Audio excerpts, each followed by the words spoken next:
next guest has been acting since grade school, and he's now teaching it as Mr. Eddie on the much-beloved Abbott Elementary. Watch it Wednesday nights here on ABC. Please welcome Tyler James Williams.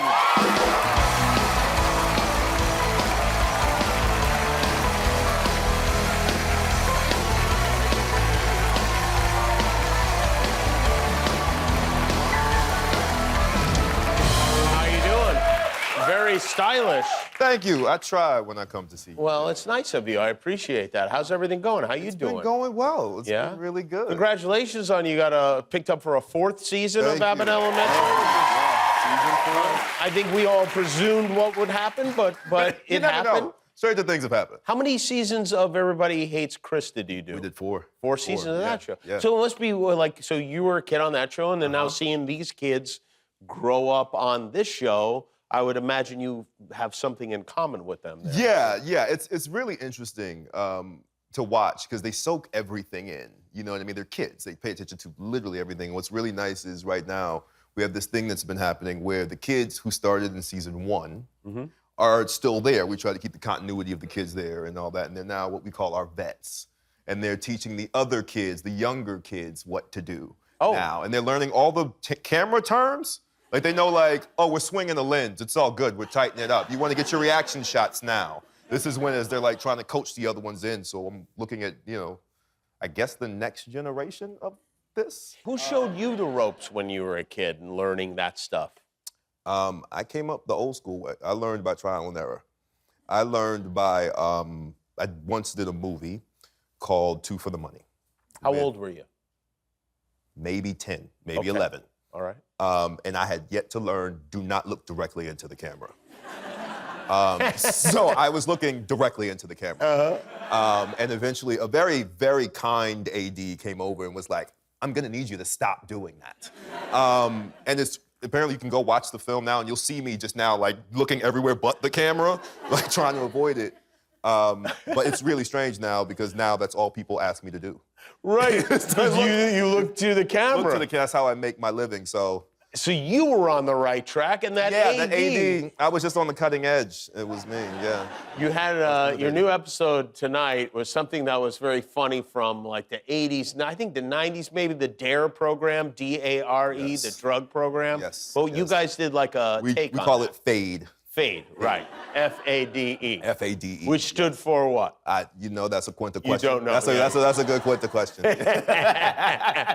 But those were always kind of like, goofy and like written by adults who had no idea what was going on. No, like, I think they fundamentally did not understand people who do drugs.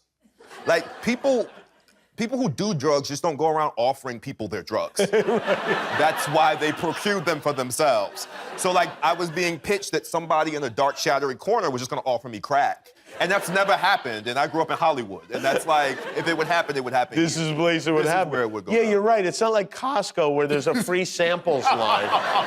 It's not really But we did have that idea, I think, we were kids like, oh yeah, the first one's always free. And then they get it. And that is not really how it goes, is it? It's not how drugs, drug dealing, drug doing goes. None of that is how that works. Your dad was a police officer. Yeah. So was he very like on top of you about drugs and warning you about that stuff? You know, he did his due diligence. He really did it like, hey, you know, I think the understanding at the time was that essentially everything was a gateway to everything. And so that's what they kind of taught me. Everything. So don't do anything at all. Don't do anything, because it's going to lead to everything. But as I got older, you know, they just learned that there were more gray areas. Like when I was 23, I was diagnosed with Crohn's disease. Okay. I'm good. I'm fine. All right. Okay. There was a sudden. Everybody got quiet. Like, oh, I'm okay. But one of the first things my doctor prescribed for me was medical cannabis. So I was able to look at my parents and go, see, it doesn't lead to everything, and sometimes, and now they don't really know what to say. The doctor told you to smoke weed? Yeah, because it helps with, you know, just kind of calming down the system, and, you know, it helps with also my diet, making sure that I'm eating enough and all of that. Was this Dr. Dre who you were seeing? Yeah, my wonderful doctor, Dr. Dre, and his nurse practitioner, Snoop Dogg. Wow, that's something else. So then your parents, I guess they had to go along with what the doctor said. Yeah, they're just like, I can't argue with him. And I was like, yeah, so maybe we listen to the doctors and not as much dare. You've been, we just mentioned, you've been in showbiz for a long time. Have you ever met Jeff Goldblum? I have not. You have not. Did you meet him backstage I or did no? not. You did not. I was just able to watch. And it's really amazing, right? I've been told about Jeff. So he did move with Tessa Thompson. They did the Thors and stuff together. Tessa told me, right, if you're ever lucky enough, you'll get Jeff in full bloom. And I've yet to experience that. What does that mean? I don't know. I don't know. But I feel like I'll know when it happens. Goldblum in full bloom. Full bloom. Oh. And I'm excited. I'm waiting for it, but I'm also very nervous, and there's a lot of anxiety. I don't know if I'm ready for it. I don't know if I'll be prepared. I mean, well, who could be more delightful than that, right? No, I mean, really. As you saw, you can talk about anything. You guys had the Eagles on. I was talking to Quinta Brunson about that. She was very excited about having, because of the Philly connection. She was. What, you were not? No. No, because you like who? I'm a Jets fan. Oh, I see. Oh, okay. I'm a Jets fan. Yeah. Yeah, but it was fine this particular year because we handed them an L. Now, was it the first one in history? Sure. But we handed it to them. We got them. Oh, yeah, with the it. Jets did beat the And I was Eagles at that this year. game. I was there. I predicted that. I called it. I talked a lot of to Quinta about it. And I wasn't sure I could back it up, but we took home the W. So that was my nice little moment. Moment of potentially getting fired, really, is what could happen If I'm there. going to get fired, it's over something like that. That's how I want to go out. Is your family, like, still into the show? I know they were, like, excited about it. Are they watching it and commenting on it? Love it. More specifically, my mother. That's how I know if an episode really was good. I see. Mom will tell me.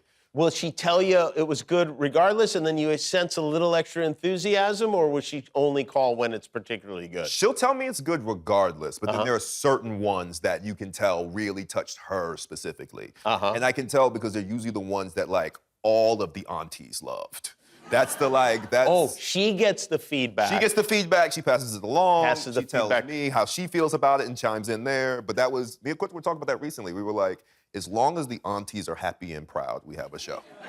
That's who we do it. Yeah, there's your core audience That's there. our core. Right. That's our core. Well, it's great to see you. Thank you for coming. Congratulations again, Abbott Elementary. You can watch it Wednesday nights at 9 o'clock right here on ABC. Tyler James Williams, everybody. We'll be back with the Beaches.